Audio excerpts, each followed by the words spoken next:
Former President Donald Trump is officially a convicted felon today after he was found guilty on all 34 felony counts related to business fraud in a New York courthouse just yesterday.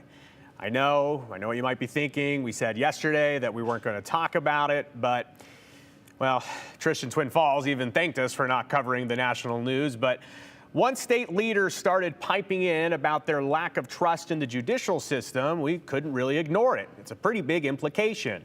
Let's go through some of the reactions here. Just yesterday, Congressman Mike Simpson tweeted out saying, in part, "It is crystal clear Democrats have weaponized our judicial system against President Trump." He goes on to say, "The American people are smart and can see this absurd political trial for what it is. President Trump has indicated he will appeal his verdict, and I fully support that decision." Idaho Senator Mike Crapo tweeted his statement early this morning saying, "A politically motivated prosecutor has unashamedly and unprecedentedly weaponized the legal system against a former United States president.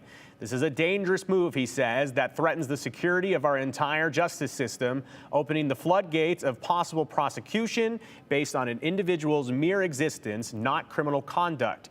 Voters," he says, "will be the final determinant of who will serve as the next president." Hours after Crapo's tweet, Senator Jim Risch tweeted his take, saying in part, "New York's mock trial made no attempt at even an appearance of fairness. This is what we expect from third world countries. A government like New York that conducts itself in such a fashion deserves to be feared, not cherished by its people." Risch also said, quote, "The judge who conducted and made rulings and decision in President Trump's trial had financially contributed to President Joe Biden, President Trump's current opponent," which we did fact check. I looked this up because I've seen a lot of questions and information online. So yes, the judge in the case in New York, he did donate $15 to the Act Blue Political Action Committee, and that $15 donation was specifically earmarked for the Joe Biden for president. You can see there on the official sheet, and then I made it a little bigger in a graphic so you could read it. So yes, that is true. But also remember that the jury is the one who decides the verdict, not the judge.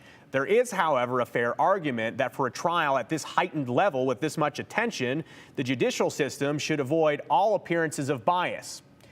Here we are, well beyond that at this point. Hindsight is always 20/20, but that's the way it goes. So we reached out to Congressman Russ Fulcher as well to hear his response to the Trump verdict, but per usual, we have not heard anything back from Congressman Fulcher.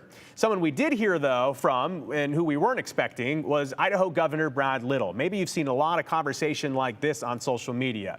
The governor of Idaho tweeted this yesterday at 4:06 p.m., a short time after the verdict. He said, quote, "The American people will deliver the only verdict that matters in November," which sparked some viewer comments from all of you, and we were interested in this. So here's what you had to say about this.